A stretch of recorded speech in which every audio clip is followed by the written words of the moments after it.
Welcome, Luminary Lore Circle. Today's story is intense, so let's dive in. Monica screamed in fright when she saw me and immediately covered her naked body with a blanket. Denny also turned around, his eyes opened wide, his hands hurriedly gathering clothes scattered all over the bedroom, but a vase flying past his head did not allow him to do that. The man in his underwear jumped out of the open window and ran to his car. My wooden bat flew after him and hit the headlight. Breaking it, the car drove quickly away from my yard, disappearing among the narrow streets. All this happened within 1 minute. Yes, you understood correctly. I just caught my wife cheating in our house, in our bedroom, in our bed, and I just came home to change clothes because I got very dirty at work. My new colleague, a young and cute girl, was extremely clumsy. She was carrying several cups of coffee in her hands and tripped over her own foot. The hot drink spilled on me, smearing my shirt and pants. My boss saw this and was an understanding woman, so she offered me to go home and change my clothes. Under Monica's plaintive crying and excuses, I went to the closet and started changing. I deliberately did not react to her words. It seemed to me that if I talked to her, all the anger inside me would explode. I could do something illegal and violent towards her. It takes all the willpower to maintain outward calmness. The maximum I could do was tell her to pack up and leave before I returned from work. I left the house, got into the car, and drove to work. Apparently, my condition showed that something had happened because my colleagues began asking about my health. They said I looked like I had just returned from a war. Well, it wasn't far from the truth. There really was a real war going on inside me. Until the end of the workday, I just sat in front of the computer monitor, not reacting to what was happening around. All I wanted was to go to a bar and get drunk with my best friend. That's exactly what I did. Immediately after work, I called my friend and asked him to meet at a bar near my house. Probably my tone made it clear that something was wrong because he agreed to come over soon without further questions. Now, I vaguely remember that evening. We drank a lot of whiskey and beer, talked about my divorce from Monica.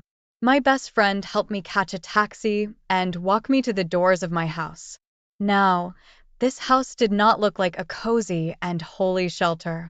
It became too quiet and empty. There were only my shoes in the hallway. The bedroom looked neat as if nothing had happened there. The closets, chests of drawers, bathroom, even the kitchen were empty. Monica really took absolutely all her stuff. Even her potted plants were gone somewhere. It felt like someone had just moved into this house and hadn't finished settling in yet. I couldn't stay calm in the bedroom. Now it's the most hated, disgusting room for me. So I was sleeping on the couch in the living room in the morning. My head was hurting terribly. It seemed it was about to split into pieces from the hellish, pulsating pain. I peeled my eyes open with difficulty and looked around. The sunlight coming through the undrawn curtains hurt my eyes. I sat on the couch and the room started spinning. Nausea rose in my throat. I barely managed to run to the bathroom, where I threw up the remnants of yesterday's drinking. The hangover weighed on me like a truck. My head was buzzing, my mouth was dry, and my stomach cramped. I forced myself with difficulty to take a shower, brush my teeth, shave, and get dressed. Every movement was incredibly hard for me.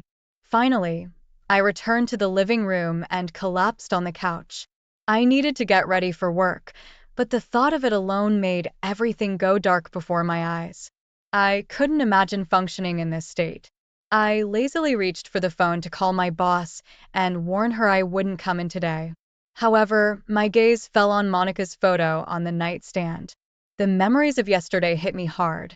Hatred and disappointment overwhelmed me with new force. I barely suppressed those emotions. The main thing now is to survive this hellish workday. I'll see what happens next. Despite the bad hangover, I decided to go to work in the empty house full of memories of Monica. I felt even worse, so I wanted to switch my attention to other tasks. Just changed the scenery. My colleagues immediately noticed my detached state. They joked that apparently I overindulged with alcohol last night. I couldn't take it anymore and told them the truth. How I caught Monica with her lover, how they jumped out the window, and how my wife left the house. My colleagues were horrified and involuntarily cursed my wife. Well, indeed, my situation could only be described with obscene language. They expressed sincere sympathy and support. I was touched by their compassion. At least here I was understood and not judged. It gave me the strength to survive the rest of the workday, even though I could barely think straight and couldn't focus on simple tasks because of the hangover. After work, that same clumsy girl offered me to have coffee and talk a little. She asked what I was planning to do now. I firmly decided to divorce Monica. This marriage no longer made any sense to me. In the next few days, I was going to go to a lawyer's consultation to learn about the legal details of divorce and protect my rights as best I could.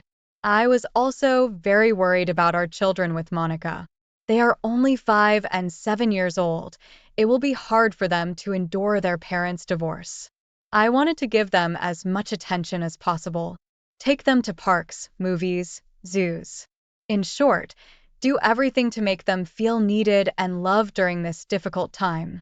Besides, in case of a divorce, of course, I wanted to fight for custody of the children. I have a feeling that Monica wouldn't be able to properly take care of them after finding a lover. I didn't want the children to grow up in a dysfunctional environment. Their safety and comfort was my top priority. Overall, despite the shock and pain of betrayal, I was determined. The main thing is to go through the divorce with dignity and minimize losses for the children, and life will get better in time. After talking to my colleague, I decided to call my parents. Our children were staying with them on vacation. I bluntly announced that I caught Monica cheating and was planning a divorce. My parents were shocked. They had no idea there were problems in our relationship. Despite the shock, they promised to take care of the grandchildren for as long as needed. Don't worry, son, my mom said. Leave the kids with us for as long as you need. You're going through tough times right now, and your dad and I will be happy to spend more time with our grandchildren. You know how much we love them. My dad also expressed support. What an atrocity on Monica's part. I would have never thought so, but you're doing the right thing getting divorced. And don't worry about the kids. They'll be fine with us. I felt relieved. At least I didn't have to worry about the kids for now. Meanwhile, I could focus on the divorce proceedings and restoring my mental balance after these events. Incidentally, this difficult day was the first time I even looked at my phone after calling my parents. I saw dozens of missed calls and text messages from my wife. Monica was probably trying to justify herself begging for forgiveness or cursing in response. But I didn't care. I didn't even read those messages. Deleted everything without looking. Instead, I asked my acquaintances if they had contacts of a good divorce lawyer. One friend gave me the number of an excellent specialist his sister went to. I immediately called that lawyer. Luckily, he happened to be available the next day. We agreed to meet and discuss everything. I felt confident that this experienced attorney would help me properly handle the divorce and defend my interests. However, the lawyer cooled my ardor. It turned out I had no right to kick Monica out of our common home. That was considered a legal eviction of a spouse, and she could easily sue me for that. Moreover, Monica was fully entitled to return home at any time and demand that I continue living with her in marriage until the official divorce. In the current situation, the law was clearly on her side. If she'd sue me, it would greatly complicate the whole divorce process and reduce my chances of getting custody of the children in the future. I was horrified by this news. So I'm absolutely powerless to do anything against Monica. I'll have to endure her presence in my own home for a long time and also risk losing my children because of her potential lawsuit. It felt like a nightmare. All my determination vanished in an instant. In your situation, it's very likely that Monica will get custody and you'll pay alimony. Our objective now is to minimize your losses after the divorce, said the lawyer. On the one hand, now I knew my legal prospects and options regarding the divorce that was useful to understand further steps. The lawyer competently answered all my questions. On the other hand, some things burdened and scared me, especially the fact that Monica could return home at any moment and I wouldn't be able to do anything about it, or that she could significantly complicate me getting custody of the children. I felt relieved that I now knew all the nuances of the divorce process. But at the same time, I felt anxious and annoyed by my own helplessness. I was also worried about the future fate of the children. This mixture of conflicting emotions made me feel on edge one minute and slightly calmer the next. I walked down the street, absorbed in my thoughts and worries. I had difficult decisions to make about how to proceed in such an uncertain situation. Over the next few days, I tried to keep it together and not lose my mind over the uncertainty. Monet kept calling me, but I stubbornly didn't pick up. At the same time, every day, I expected her to show up at the door with suitcases any minute. On Friday, I picked the kids up from my parents to spend the weekend with them. On Saturday, we went together to our favorite pizzeria and played bowling. The children were delighted. We had a great time. For a moment, it even seemed to me that everything was fine, just a dad with his kids spending a carefree day. However, closer to evening, when the kids and I were watching a cartoon before bed, the doorbell suddenly rang unexpectedly. I froze, realizing it was Monica. The kids happily screamed. Mom came and rushed to meet her. She stood at the door with a huge suitcase and several bags. The guilty smile on her face said it all. "Hi, can I come in? After all, this is still my house too." The perfect day collapsed in an instant when the children went to their rooms and fell asleep. Monica tried to talk to me, but I nipped all her attempts in the bud. I absolutely didn't want to talk about anything. All I said coldly was, "I need to go to bed. I have work tomorrow." After which I started preparing my sleeping place on the couch in the living room. In the morning, I woke up to the noise in the kitchen. Monica was making breakfast for the whole family as if nothing had happened. When I entered the room, she smiled cordially. "Good morning, I made pancakes, your favorite. The kids already ate and went to get ready for school. Sit down, let's have breakfast." She was clearly hoping with such home-making gestures to establish contact and talk to me. But I had absolutely no appetite. I silently poured myself some coffee, took a sip, and put the cup in the sink. "I have to get to work," I grumbled, heading for the exit. Monica's whole family breakfast just disgusted me. I wasn't ready to talk to her right now. Maybe sometime later. That evening, when I returned from work, my wife approached me again. Her eyes were red from crying. "Listen, I know you don't want to talk to me right now, but sooner or later, we'll have to do it." She sobbed before continuing. "I didn't mean to betray you. It's just that night we had a little too much to drink with colleagues after work, and Denny gave me a ride home, and somehow it just happened. I swear it was only once. I regret it. Let's try to preserve the family for the sake of the children." However, her excuses only made me angrier. Impaired judgment indeed. More like she just decided to misbehave at my expense. "I don't know what happened with you and how many times I replied coldly. But either way, I'm filing for divorce. Our relationship is over, and now, excuse me, I really need to rest." After a working day, I turned to go to the bathroom and take a shower. I had no more desire to listen to her pathetic excuses. The days before the divorce hearing were pure hell for me. I went to work like a zombie, operating on autopilot. My boss even offered me a paid leave so I could deal with family issues, but I refused because sitting at home would be even worse than just numbly functioning at work. That's where I least wanted to be. The only reason I came home was because of the kids. It was worth enduring for their sake. As for Monica, she was clearly trying to appease me before the divorce. She cooked my favorite dishes, kept the house spotless, spoke to me gently, tried not to bother me unnecessarily.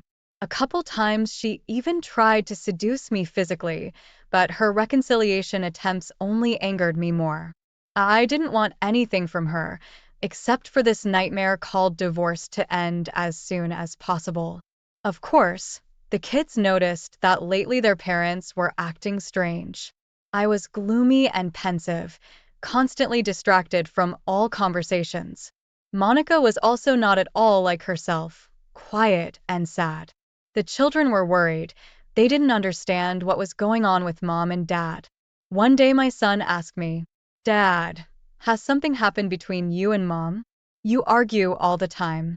My sister and I are concerned." I decided to have an honest talk with the kids and explain the situation in terms they could understand. I gently informed them that their mom and I no longer love each other like we used to, and that's who we will stop being husband and wife, meaning we'll get a divorce. They were upset by this news, but I assured them that we will both continue to love them and spend time with them. Just living separately now, I promised they could always count on my support and care no matter what. This reassured the kids a little. Monica kept desperately trying to regain my affection. She kept apologizing, begging me to give her a chance to earn back my trust. But I only felt irritated. It seemed she didn't want to accept reality. Our relationship was over. I decided to take an indirect approach to make her understand. "All right," I said, "if you really regret it and want to regain my trust, you'll have to do something. First, take a lie detector test to answer all my questions honestly. Second, get tested for sexually transmitted infections to rule out any contagion. If the results come back negative, I may be able to forgive you, but not before I understood these conditions would sound humiliating to her." I wasn't actually interested in the lie detector or test results, but I needed Monica to realize the gravity of the situation and the consequences of her actions, and to see just how much she had destroyed my trust in her with her betrayal. Maybe then she would finally back off and stop clinging to our dead relationship. To my surprise, my wife agreed to these terms. She kept delaying the lie detector, apparently fearing uncomfortable questions, but she immediately got tested for infections, being absolutely confident of a negative result. However, an unpleasant surprise awaited her. A few days later, the results showed that Monica had tested positive for HIV. I was shocked by the news. In a panic, I immediately got tested too. Those were the most stressful days of my life as I awaited results. Thankfully, my indicators came back clean. Despite my wife's infidelity, I had avoided infection. But I now had the opportunity for a special revenge I just had to take advantage of. I knew Denny was Monica's colleague and worked with her in the same office. I understood what a commotion it would cause if it turned out colleagues were having intimate relations and transmitting a dangerous infection to each other. Moreover, there was a risk Monica and Denny had slept not only with each other but with other subordinates too. Getting them fired and subsequently disgraced would be the perfect revenge. After receiving Monica's test results, I scheduled a meeting with the head of the company where my wife worked. Explaining beforehand to his secretary the urgency of the matter at the meeting, I relayed the situation. Monica had cheated on me with her colleague Denny, possibly right in the office, violating corporate ethics. As a result, she had contracted HIV. I demanded they immediately fire her and Denny, since their irresponsible behavior could jeopardize the health of all other employees. I reminded the manager that by law, the employer bears responsibility for the health and safety of employees. I described the scale of damage if these two had infected others. In this case, the employer had legal grounds to terminate my wife and her lover to ensure the safety of remaining staff and visitors. The gravity of it quickly dawned on the manager. He promised to investigate and take necessary action within his authority and current legislation. After such news, he would have no choice but to fire Monica and Denny and demand all employees undergo mandatory HIV testing. When Monica found out about her dismissal, she furiously attacked me. It was you who lied to them, wasn't it? You accused me of things that never happened in reality. You were the one cheating on me all these years and you infected me with HIV, but now you're framing me as the guilty one? She yelled. I just bitterly smirked at these delusional accusations. Of course, it was just a desperate attempt at manipulation on her part. After all, according to my tests, I'm completely healthy and could not have transmitted HIV to her in any way. However, the mandatory HIV testing conducted at Monica's company revealed a grim picture. It turned out that in addition to my wife and Denny, several other employees had also tested positive. It looked like there really were some promiscuous sexual relations between colleagues there, and Monica was far from the only victim of that debauched atmosphere. Thanks to this situation, I now had a real chance of getting custody of our children. According to my lawyer, I could now prove that I was a healthy and responsible parent. Unlike Monica, I don't have HIV or other diseases. My wife led an immoral and chaotic lifestyle, as evidenced by her workplace behavior, and could be a bad influence on the children. Due to her illness, Monica would not be able to fully care for and provide for the kids, especially now that she was unemployed. I was financially stable and could give the children everything they needed. Thus, if my lawyer and I substantiated all these points in court, I would have every reason to get full custody of the children after the divorce from Monica. Divorce is like entering a new reality where you look at your life with a clean slate. Fortunately, after all that legal tangle, I became a real single parent with 2 kids on my hands. Finally, the nightmare was over. I could breathe freely again. I had to sell our house to divide assets with my ex-wife.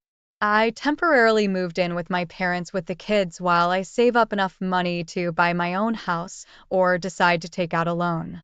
My parents' support was invaluable, especially when I went to work. Someone had to look after the children in my absence.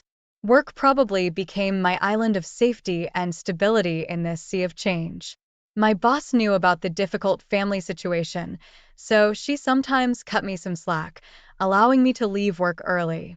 For example, I turned down vacation time because I wanted to find a new home or apartment as soon as possible, get settled so my kids could live comfortably. Gradually, everything was falling into place. Calm was returning to my life, but not to my ex-wife's life. Finding herself in dire straits, Monica sued Denny for deliberate HIV infection. Fear and anxiety staring reality in the face. That's what she was experiencing now. Her life became like a picture torn to pieces. Every trial was like a blow to her emotional state. Under stress and uncertainty about the future, Monica lost weight. Her eyes reflected fatigue and melancholy. I used to be used to seeing joy on her face, but now it was the shadow of a past life. The lack of peace and the storm of emotions took their toll on her appearance. The sparkle in her eyes faded. Her skin lost its freshness. When she came to visit the children, it was clear she wasn't paying proper attention to herself. Her hair was lifeless and her clothes didn't fit as well. She seemed to have forgotten how important it is to take care of herself. My parents, having noticed these changes, expressed concern about her condition. But she seemed to have retreated far into her inner world, consumed by legal troubles and her own struggles. Time was not kind to her, and stress left its mark on her appearance, underlining just how difficult her days had become. Monica did try to see the kids, but most times these were brief visits. I felt she lacked the strength and resources for regular interaction. Talk about how she would care for the children now sounded like empty promises. I understood she was unable to provide the level of care they needed. The lawsuits and her fight for her rights had consumed her so much that she could not fully be present in the children's lives. My parents became a reliable pillar of support for the grandchildren in the absence of maternal care. While I was building our new life, my ex-wife was getting entangled in the maze of lawsuits and her own difficulties. The divorce revealed not only our personal disagreements, but also Monica's inability to fully perform the role of a caring mother. Life after divorce is taking many small steps. First, you dive into a storm of emotions, then gradually come to realism. A new apartment, routines, new responsibilities. But somewhere along the way, you start to realize that you're okay, that you can handle it, that you're not alone in this swim. Family, children, they're your foothold. So I move forward, taking little steps in my new life, rebuilding it anew. That's the story. Share your thoughts in the comments about this situation and the behavior of the spouses. Thanks for tuning in to Luminary Lore Circle. What would you have done in this situation? Share your thoughts in the comments and don't forget to like, subscribe, and hit the bell icon for more